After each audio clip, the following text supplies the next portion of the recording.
Allahu Akbar, Allahu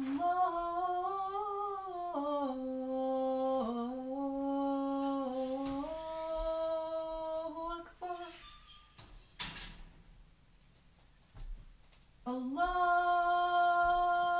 Akbar, Allahu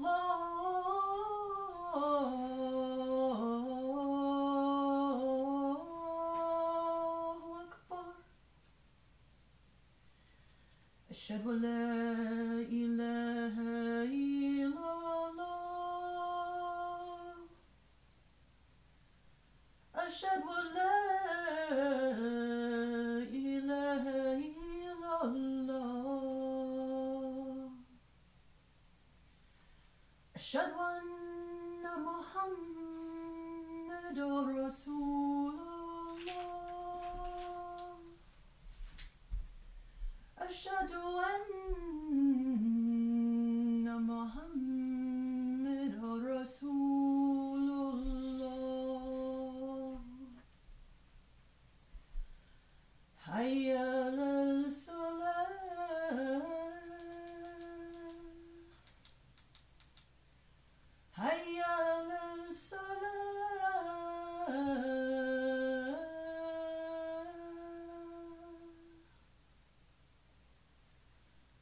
حي على الفلاح،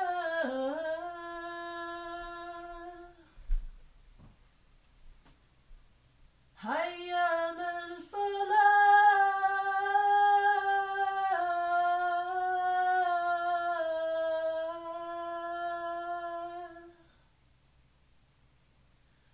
الله أكبر، الله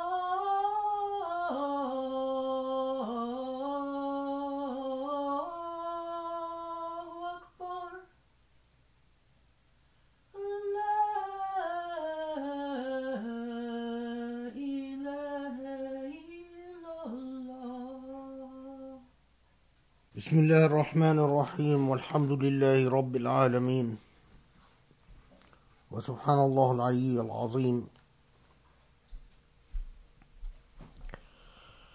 الحمد لله بخير ما حمده الحامدون،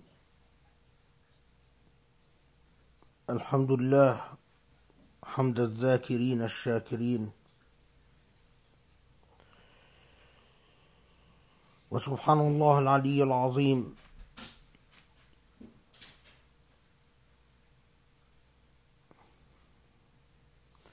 والصلاة والسلام على سيدنا محمد حبيب رب العالمين، وعلى آله وأصحابه وتابعيهم بإحسان إلى يوم الدين.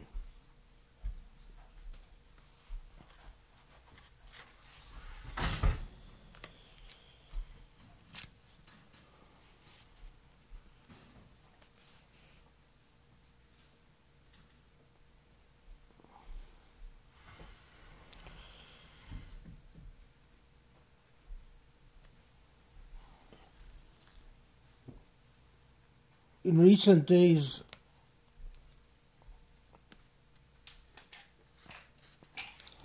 among all the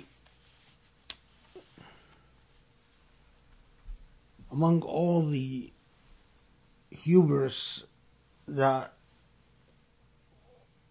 surrounds our affairs and a lot of the nonsense that one finds in the world that we live in, there was a curious decision made by the White House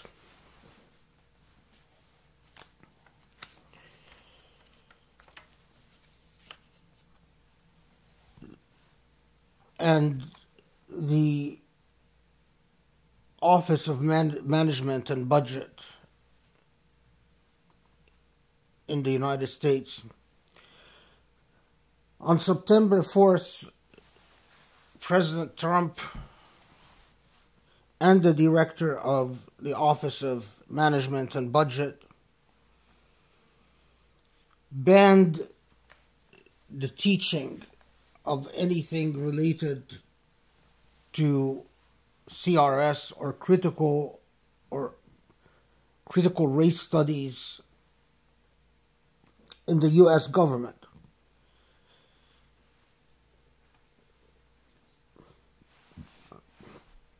And the decision is actually effective in the following way, because the government gets to define what falls under that large category of critical legal studies or critical race studies. So any critique of the power dynamics inspired by racial relationships, including any possible critiques of the history of white privilege, can fall under that broad definition of critical race studies. Any vigorous, healthy critique of the abuses in power committed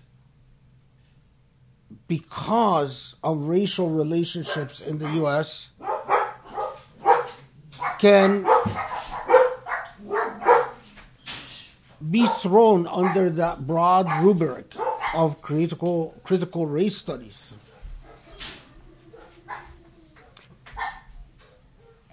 And then what follows is that the President's order and the order of the Director of the Office of Management and Budget is that U.S. law enforcement may not receive any training, or that whatever you identify as critical race studies may not be a part of the training that you give U.S. officers and law enforcement. According to the Trump administration, the reason for the ban is that the critical race studies teaches that the U.S. is inherently racist and that white people are racist and evil.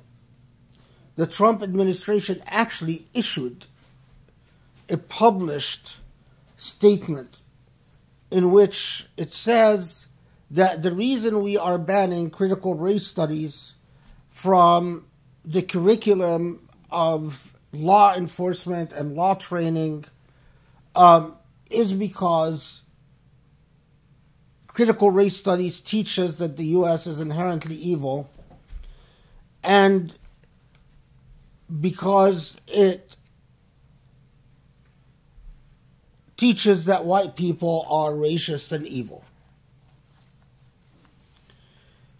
You might think that this is a minor thing, but indeed it is profoundly important at so many different levels. And it tells us a lot about us, and it tells us a lot about what we should be worried about in terms of the future, and it tells us a lot about precisely what is wrong, not with just the larger scale affairs at a national level, but for us Muslims in the United States. For one, it is beyond dispute that what the White House said and the way that they characterized critical race studies as teaching that the U.S. is inherently evil and that white people are supremacist and evil is not just wrong, but fantastical. It is absolute fantasy. Critical race studies doesn't do that at all. In fact, the whole point of critical race studies is to quite simply analyze the actual role that race has played in creating and perpetuating privilege and in deconstructing the very idea of race. Because in critical legal studies, there is nothing inherently natural about racial categories. Racial categories are created by subjective human perceptions. And racial categories are created by subjective human perceptions in order to perpetuate privilege and power. So, in fact, the whole point of critical race studies is to say, to the extent that there is a racial problem anywhere, here are the reasons for why this racial problem exists, and here's what we need to do in order to address this racial problem.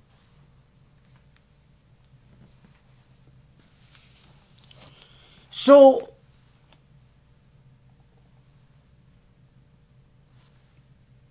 the idea that the Trump administration,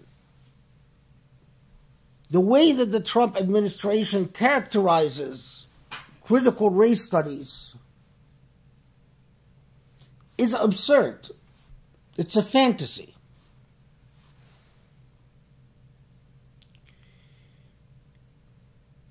But we have to look at why would a political branch, the executive branch, target a scholarly methodology like critical race studies? And what does that mean for us?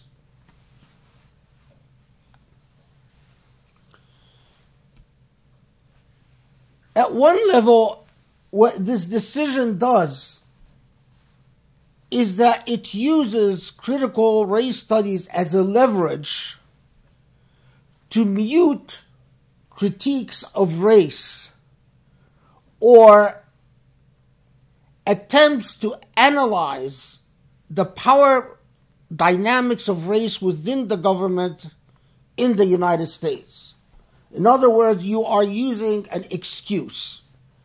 So whenever you want to silence the issue of race in training law enforcement, you would say, well, I'm silencing it in the name of silencing critical race studies. What is the problem with that? Note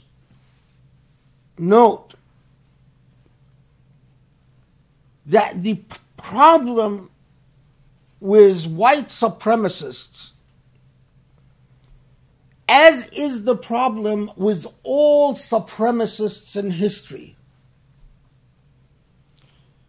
as is the problem with all fascist ideologies in history, as is the problem with all ideologies that believe that a group is entitled to dominate others.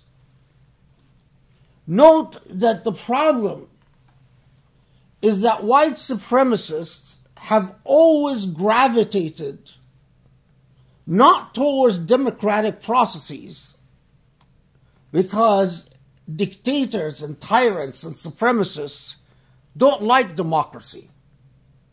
What they like to do is to jump on power. jump on power so they can dominate without having to convince. So note that increasingly,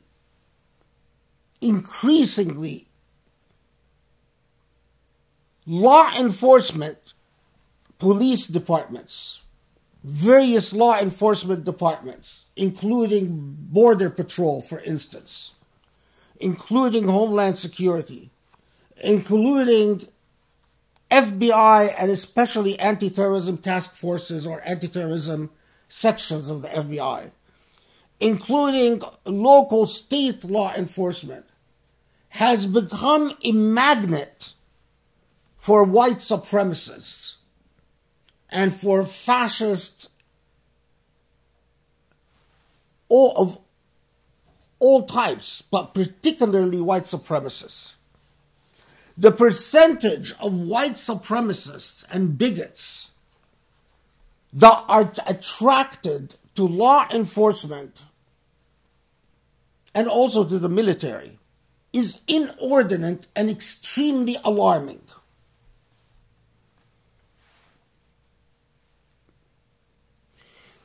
When the President of the United States comes and says no to critical race studies, he is sending a signal to white supremacists everywhere: welcome, law enforcement is your home. So instead of attempting to teach our law enforcement to be less racist, we are actually sending out a message to law enforcement by saying you can hold the most racist ideas and views, and not only will you be able to join law enforcement, but we are not even going to trouble you with a counter narrative or with any type of critical perspective. Because anyone that talks about white supremacy and the history of racism in the United States will get labeled as a bad critical race studies person and will be excluded.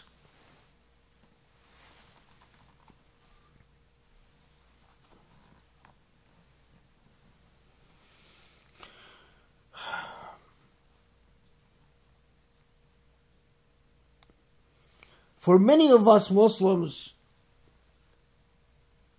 either we came to this country or our parents came to this country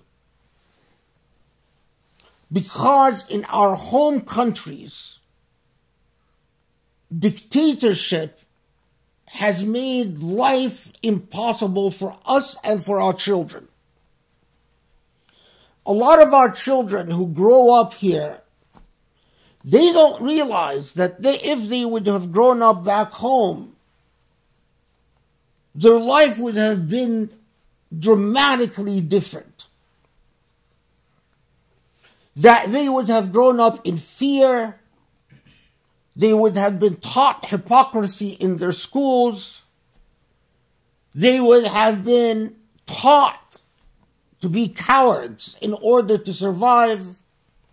And so for many of us who came to the United States, we have a distinct sense of what it means to be in a country not ruled by tyrants and fascists, because with all its flaws, or all the flaws of the political system is still sufficiently democratic that there's a world of difference between life in the United States and life in dictatorial China and dictatorial Russia, or the dictatorships that our parents or we came from in Saudi or in Egypt or in the Emirat or. Decisions like this are terrifying because they herald a very alarming future for the United States. What happens when racists and bigots and supremacists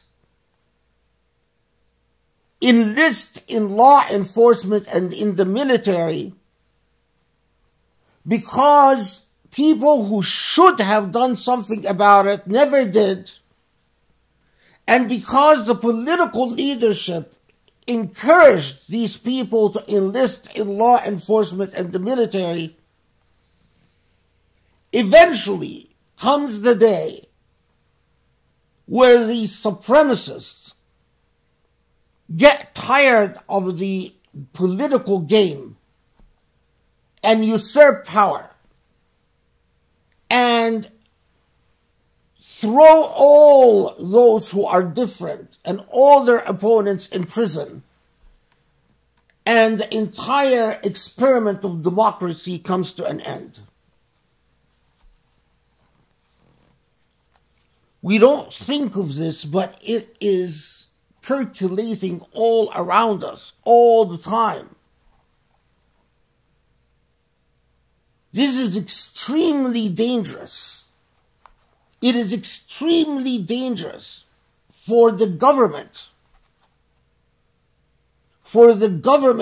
to target a critical ideology that wants to promote egalitarianism because the executive branch has appointed itself a censor. And as a censor, it only allows ideas that it approves of and excludes ideas that don't serve its ideological goals. This is precisely how dictatorships are created.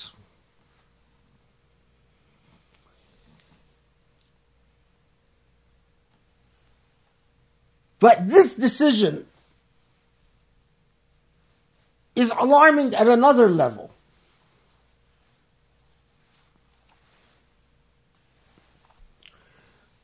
Remember that for some time now we've been hearing Muslims pontificating about CRS, critical race studies. And when I went back and looked at what these Muslims said about critical race studies, I was truly surprised to find that it is identical to what the White House and the administration said about critical race studies. Is it that the White House cheated from these Muslims? I doubt very much. It's exactly the other way around. These are the same Muslims who, despite the Muslim ban, despite the xenophobia of the Trump administration, despite the Islamophobia of the Trump administration, have been telling us that Trump is Allah's will, and they are also the same Muslims who are closely allied to the Emirat, and they're the same Muslims who pop up here and there with the royal family in the Emirat and with the Trump administration and political appointments and pictures.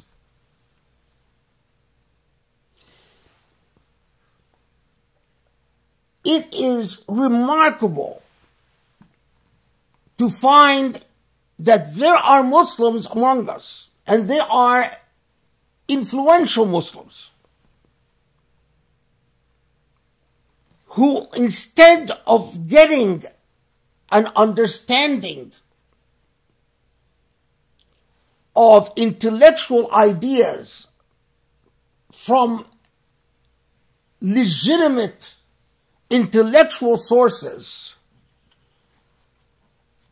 are so subservient to the political powers and to Islamophobic political powers that they get their ideas about what is good or bad from those precise political powers. Listen.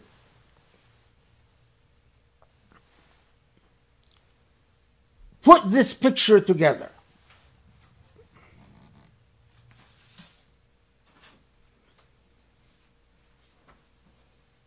For years, we've been seeing evidence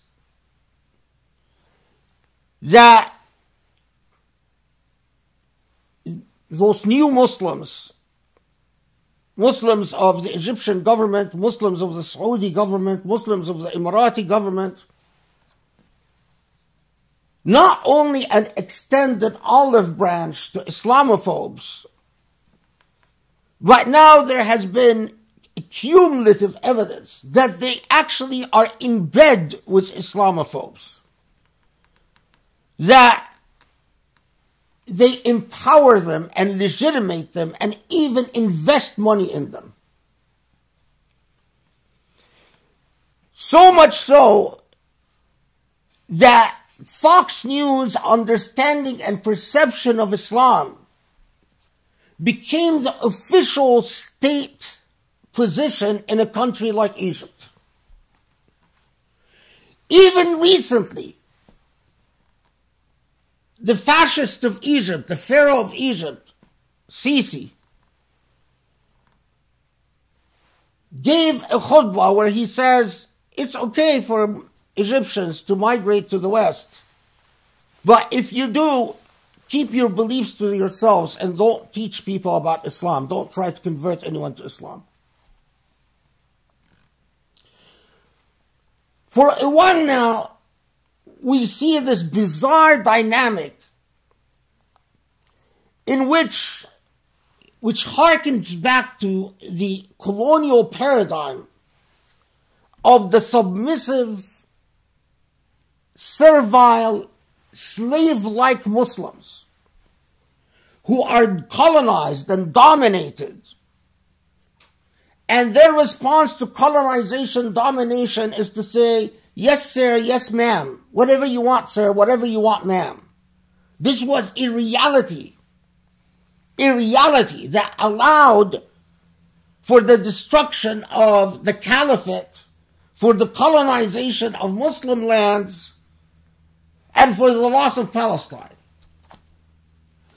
Now, isn't that very similar to what the South demanded of blacks in the pre-Civil War and even in the post-Civil War era?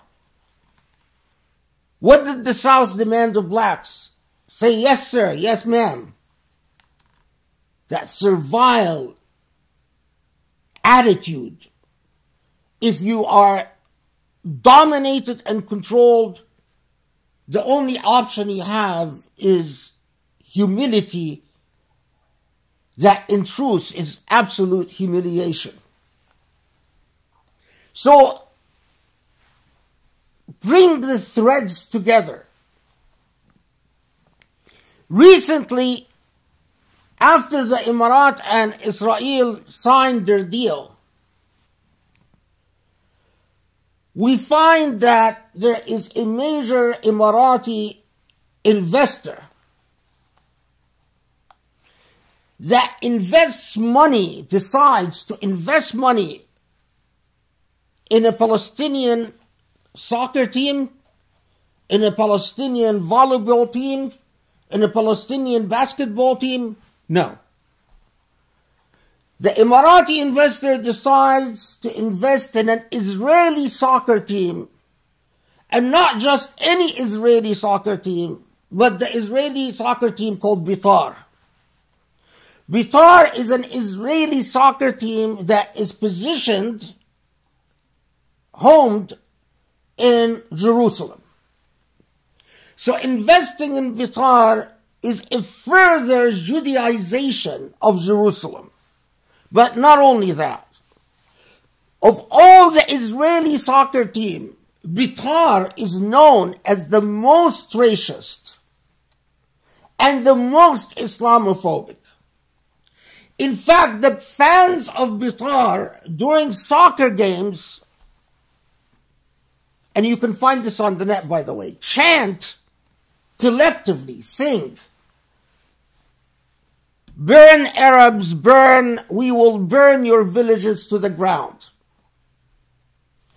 And the fans of Bitar, again, you can find it on videos on the net, are known for their chant, "Muhammad is dead, Muhammad is dead, you are dead, you are dead." Muhammad refers to the Prophet.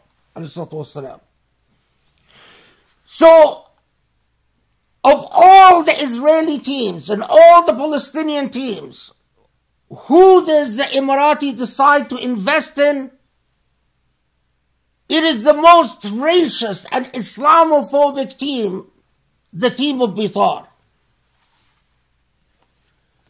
And when asked, why are you investing in this racist team, the response of this fellow was that I have been a longtime friend of Moshe Hogag,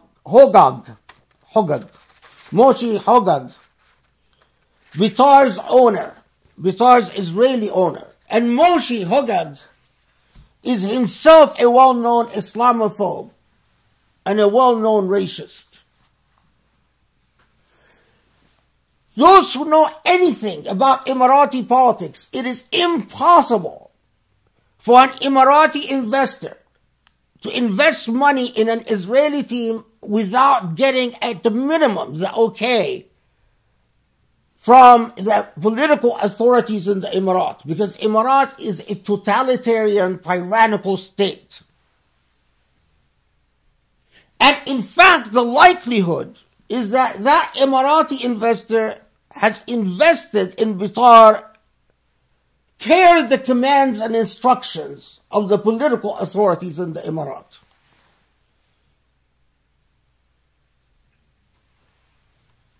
Is a theme emerging here? In the United States,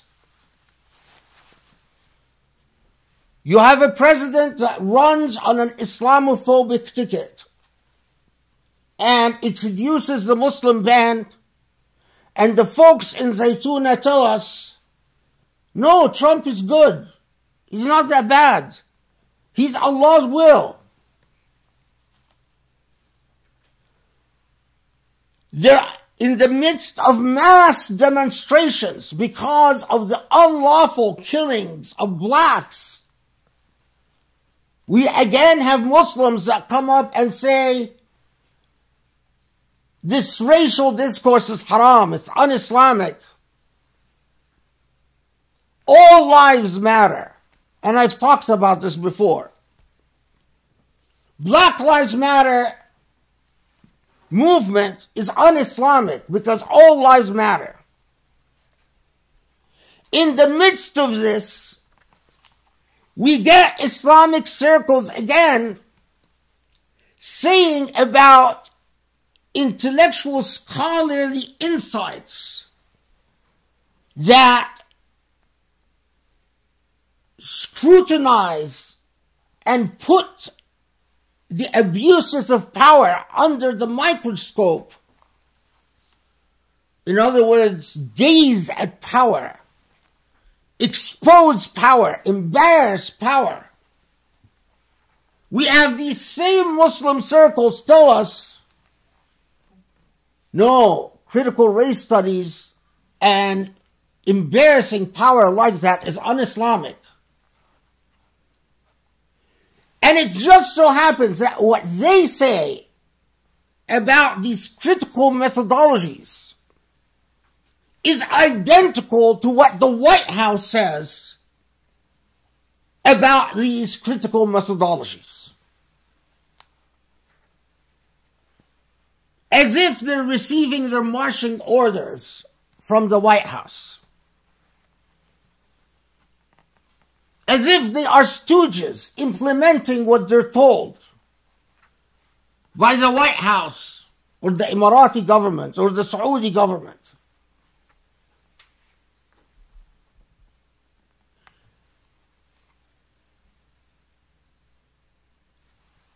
Is a picture emerging.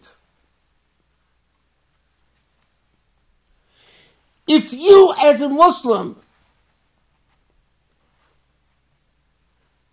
refuse to open your eyes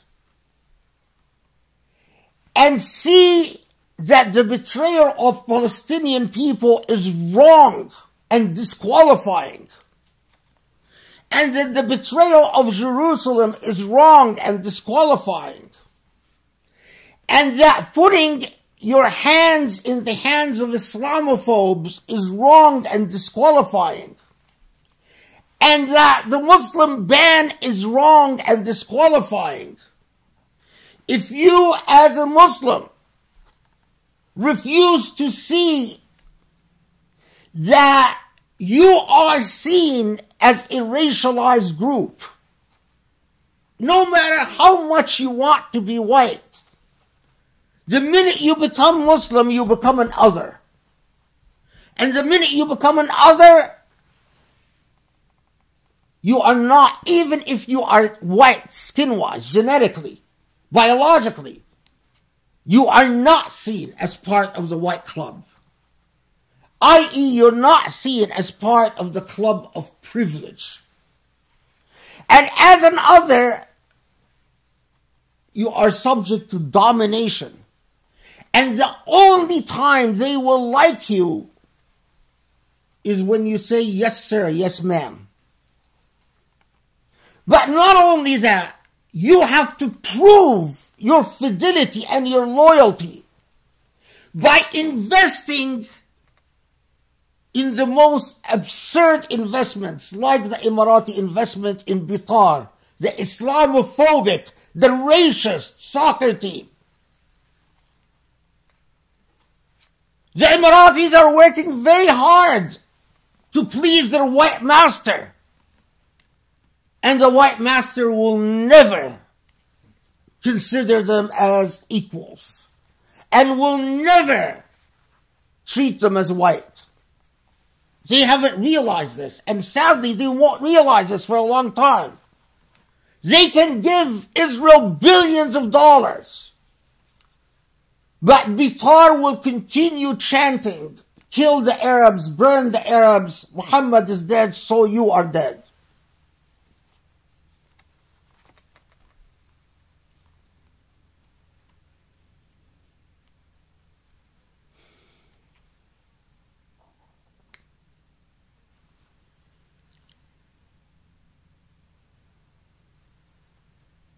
One of the most critical things that Islam brought to its followers is summed up in the word Izzah. Reread the seerah. What was among the most natural and intuitive things taught by the Prophet ﷺ to his followers? لا يرضون الدنية. They don't accept humiliation and degradation. That as a Muslim, you're entitled to izzah, to dignity. But these people do not get their sense of dignity from Allah or from the Quran. They get their sense of dignity from their masters, from their racial masters, from their colonizers. They only feel proud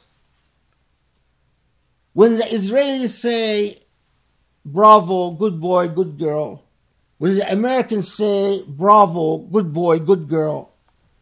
When the Trump administration says, bravo, good boy, good girl. When Kushner says, bravo, good boy, good girl. That's the only time they feel any sense of dignity.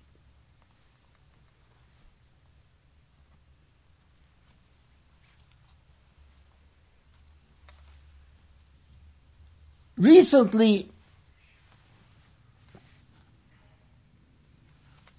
one of our Muslim sisters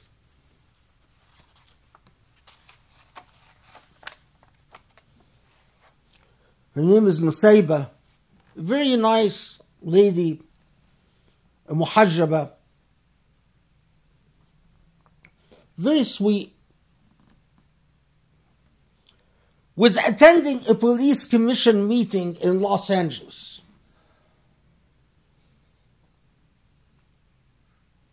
Suddenly, police officers from LAPD surround this very nice, non-threatening, sweet lady. Surround her, arrest her, and rip off her hijab. And it turns out that there was no cause for the arrest, and that, like so many of the targeted attacks at Muslims, it was just to harass a muhajjaba. And so she filed a lawsuit against Los Angeles Police Department. Trump's decision to ban what he described as critical race studies from police training and funding of police training. When the federal government does it, state governments follow. Is precisely this lawsuit, and what happened with Nusayba is precisely what happens when you don't train law enforcement in race and religious sensitivity and what equal protection of the law means. When you allow for the police departments and for law enforcement to be the haven of racists, precisely what happened to Nusayba is exactly what is at issue. Don't think that the police are going to look at a muhajjaba and say, oh, she's white. Oh, her skin is light, so we're going to think of her as white. If they see a muhajjaba, they see someone who, for all practical purposes, is either the equal of black or even less than black.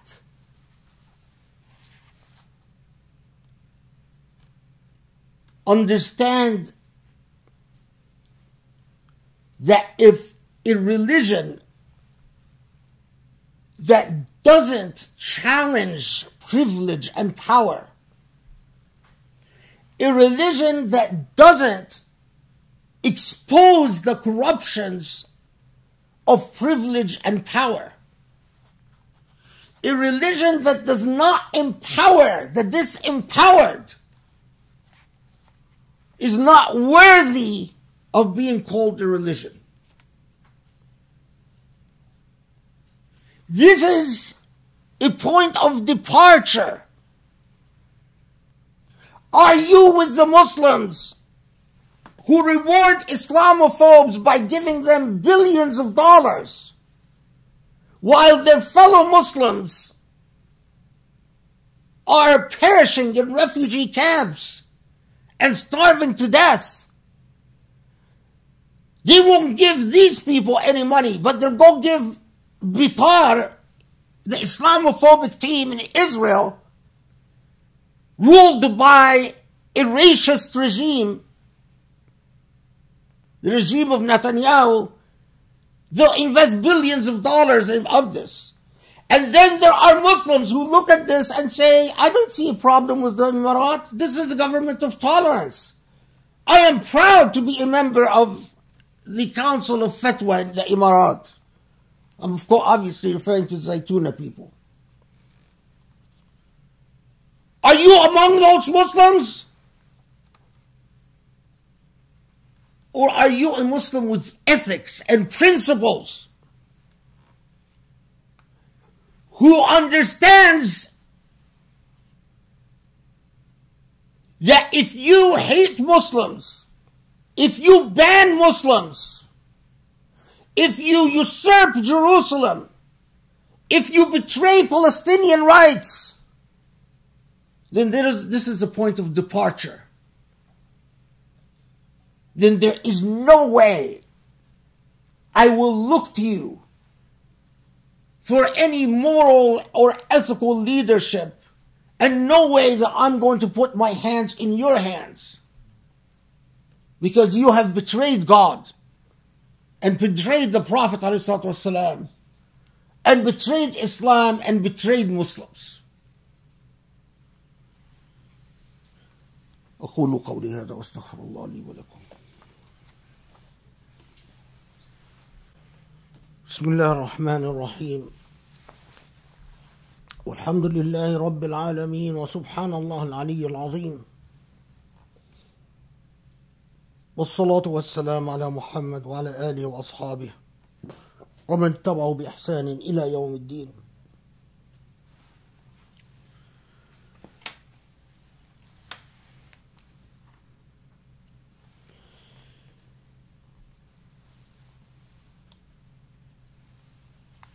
Recently,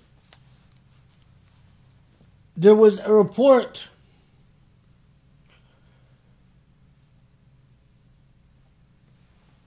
that talked about the continuing war crimes committed in Yemen. What was important about this report is that it discussed American responsibility and potential liability for the war crimes committed in Yemen. The Obama administration had undertaken a study in the State Department.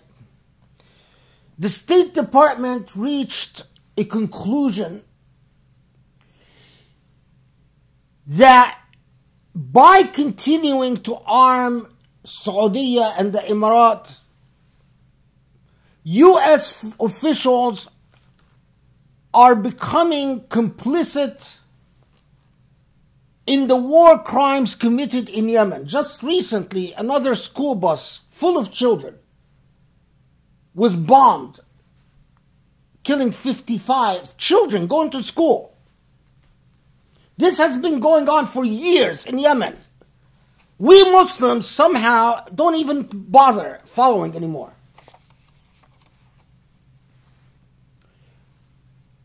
Because the Obama administration has reached the conclusion that it is possible that American officials would be responsible for war crimes by continuing to arm Saudi and the Emirates, the State Department at the end of the Obama administration reached the decision that the U.S. must promptly stop the exportation of arms of the type that are used in Yemen. When the Trump administration came, the Trump administration not only canceled this decision, but it accelerated arms sales to Saudi so that American officials became more complicit in the war crimes in Yemen. And under international law, it is possible to go after certain American officials for war crimes committed in Yemen. What the Trump administration decided to do in response is to try to hide American responsibility by classifying a lot of the information that documents the trail from the U.S. to the actual war crimes in Yemen. Meanwhile, as this is happening, so we are selling more arms, we are weaponizing the destruction and the genocide in Yemen. The US recently, and again, Muslims are so happily oblivious, because as long as someone talks to them about nail polish or music, they're blissfully in nirvana. Wait until you meet Allah on the final day, who will tell you the truth about your state of nirvana. Recently, the United States decided to cut aid to Yemen by nearly 50%. As a result, children are dying at an unprecedented rate in Yemen. So according to this report, so many children are dying from starvation and disease because there are no tests for corona. And corona is everywhere in Yemen. And children are dying left and right. There is so much death that Yemeni officials said, we have stopped counting. We have stopped counting the children who die. The report is called, "The Hardest Part is When We Lose a Child. Aid cuts by Trump and some US allies are costing lives in Yemen." September 15. So we sell more arms to use against civilians in Yemen, and we cut aid that brings food and medicine to Yemen, and at the same time, we insist on wasting money on a border wall with Mexico, and we insist on policies that make the richer more rich. We insist on peace between Yemen, between the Emirat and Israel, and Bahrain and Israel, but we are not concerned at all when it is Muslims dying. You want a word for it? Thoroughly racist. When all you care about is making sure that no more Israelis are killed. So that's why you want these treaties. You want to protect Israeli lives. That's really what you want. And I'll tell you the proof in 1 second. But you don't care at all if Sisi is a fascist killing thousands of Egyptians every year. You don't care if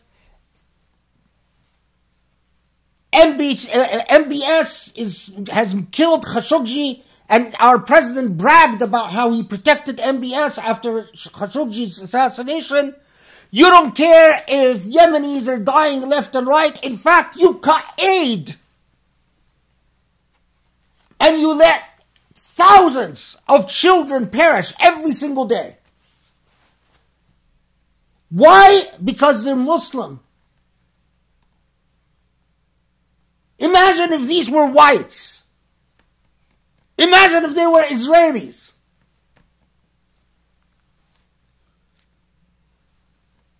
Even in our law, Section 207 of the Immigration and Naturalization Act allows the president to grant refugee status and asylum status to people from overseas when they are of special humanitarian concern to the US. What does that mean, special humanitarian concern? It means they're people in the world that we actually care about. Do we care about Yemenis? No. Do we care about Somalis? No. People of the right skin color, of the right religion, of the right ideology. So even our laws empower this racism. And then some come and say, no, we don't need critical race studies. We don't need, which in fact is just a critical methodology. It's not a philosophy. It's not an ideology. It's just a critical methodology. And the part that concerns me the most, and then we have those Muslims that, like parrots, say, Ameen. Yes. We have no problems with Yemen. We have no problems with Saudi. We have no problems with Sisi. We don't have no problems with Trump. It's a different religion altogether. I don't see how I can possibly think that we belong to the same faith.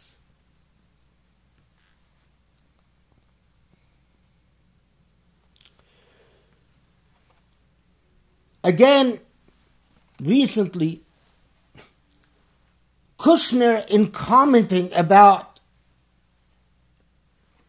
Now, Kushner is this nobody who is only somebody because he happens to be married to Trump's daughter.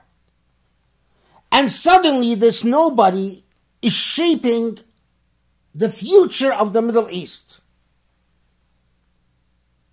So Kushner recently makes a comment about the treaty between Israel and the Emirat and Bahrain and Israel, and brags that now Arabs finally can separate their own interests from Palestinian interests. I kid you not. This is in the Times of Israel. A long interview, Kushner says, the accords allow Arab states now to separate their own interests from Palestinians. And he talks about this as a good thing. Now, you Arabs, look after yourselves. Have we seen this before? Absolutely. In every paradigm of colonization and domination, this is precisely what the colonizer does. This is precisely what southern slave masters said to their slaves. Don't worry about this slave or that slave who's suffering or who's dying from hunger and starvation or who was whipped to death. Look after your own interests. Survive. Any paradigm of colonization doesn't work unless you first teach that who is dominated and colonized to worry about number one and not worry about what they thought were their family, their tribe, their clan, their nation, their people. This is the first step of the ABCs of colonization. Can you imagine someone coming to the United States and says, oh, finally, let's say Israel is under attack, and someone coming and forcing the U.S. to ignore what Israel is going through and tells the U.S., oh, look after your own interests, don't worry about Israel. Any American government would be outraged. Who are you to tell me what my loyalties and fidelities should be? Kushner is sitting there talking to Arabs and saying, bravo, finally, you realize that you Abu Dhabians, you Emiratis, look after yourselves. You Bahrainis, look after yourselves. Don't worry about fidelity, loyalty, truth, any of these values and ethics. Where do I learn this from? From critical race studies. That's exactly the type of critical insight that documents the history of domination and colonization and tells you what is it that supremacists do to dominate, and expose what Kushner is doing in the Arab world when he says, finally, Arabs can look after their own interests and not worry about the Palestinians anymore.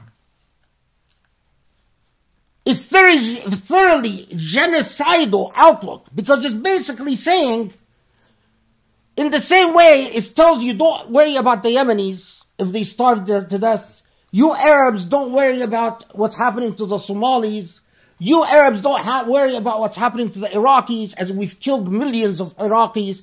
You Muslims don't worry about what's happening to the Afghanis. You Muslims don't worry about what's happening to the Muslims in China. You Muslims don't worry about what's happening to the Palestinians.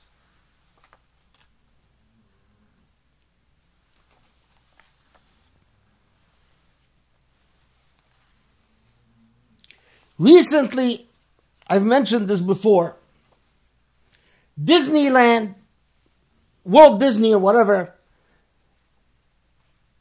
came out with this movie Mulan.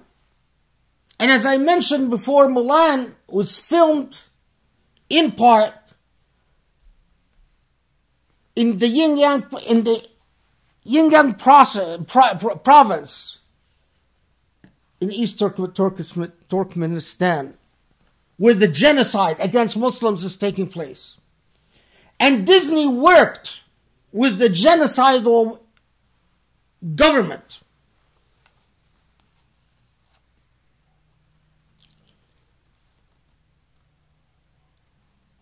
the response of Muslims must be clear and precise and vigorous.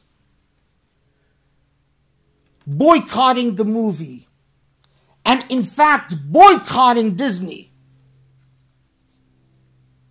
because they dared work with a fascist, genocidal, Holocaust government. But I am willing to bet that the same people that teach you submission and servitude, I am willing to bet that the same people who don't see a problem with the Muslim ban, who tell you it's okay if the Emirat does whatever, or don't worry about it, who never talk about what's going on in Yemen or what's going on anywhere, these same Muslims will try to divert your attention and keep you busy with things like nail polish and hygiene and stories of myths. One final point. Some people told me these khutbahs depress us. These khutbahs are so depressing. And then you wonder why no one listens to them. People don't want to be depressed.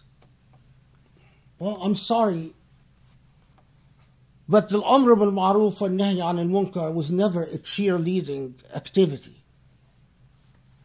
We don't engage in Al Amr bil Ma'ruf and Nahy Anil Munkar as cheerleaders. And I do not talk about these issues to induce an emotional state in you. I don't care if you are sad about it or not sad about it. The reason I talk to you about this is because I want to induce action I want change. I want that the point gets across that if you're an Islamophobe and you trash Muslims, Muslims will remember and will react and will rebel and will stand up for their own dignity. If you ban Muslims, Muslims are not going to apologetically excuse it and philosophize it, but that Muslims will remember and say, we will punish you by voting you out of office for banning us. I want us to care about Muslims that are dying in China and in Yemen and Kashmir and elsewhere. But I want you to care not just by giving money, but by speaking through your votes and speaking through who you ostracize in the Muslim community and who you support. Every time you support a Muslim institution that doesn't take a firm stand, very concretely, till our very day, the Islamic Center of Southern California banned me because I criticized a fascist Nazi like Sisi of Egypt. Were there any consequences? Did the Islamic Center of Southern California lose anything? This is precisely why I talk about this. Because ideally, we as Muslims would be all outraged at a president of a Muslim country who has destroyed more than 1,000 mosques in less than a year. And we would be outraged at the Islamic Center of Southern California for exercising censorship in support of a fascist dictator. And we would tell the Islamic Center, like we would tell Zaytuna, like we would tell every other organization that takes a stand with tyrants, we are not going to support you financially. We are not going to support you in any other way until you change and reform yourself. This is why I talk about these issues. Not to give you a downer, not to make you sad, not to ruin your mood, but because we will meet Allah in the final day. And Allah will ask us, what have you done? From what have you done about Mulan to what have you done about the racism in your own country that infects your law enforcement? What have you done about injustice? What have you done about oppression? What have you done about human suffering? Being selfish and self-centered. You don't really need Islam for that. You can be selfish and self-centered without religion. The whole point of religion is to resist selfishness and self-centeredness. Think about it. What is the point of religion if it doesn't do that? If religion really has anything to contribute, it would be precisely that. اللهم اعف عنا اللهم اغفر لنا اللهم ارحمنا يا علي يا عظيم اللهم انصر الإسلام وأعز المسلمين يا رب العالمين. Allah, forgive our sins, grant us guidance so that we remain on the straight path. Bless us with your forgiveness and your light and your guidance. Bless us with the understanding of your path, Ya Allah, Ya Rabbal Alameen, and grant us with courage to stand up for your principles and against injustice and suffering and despotism and domination. Ya Ali, Ya Azim, Aqim as-Salah.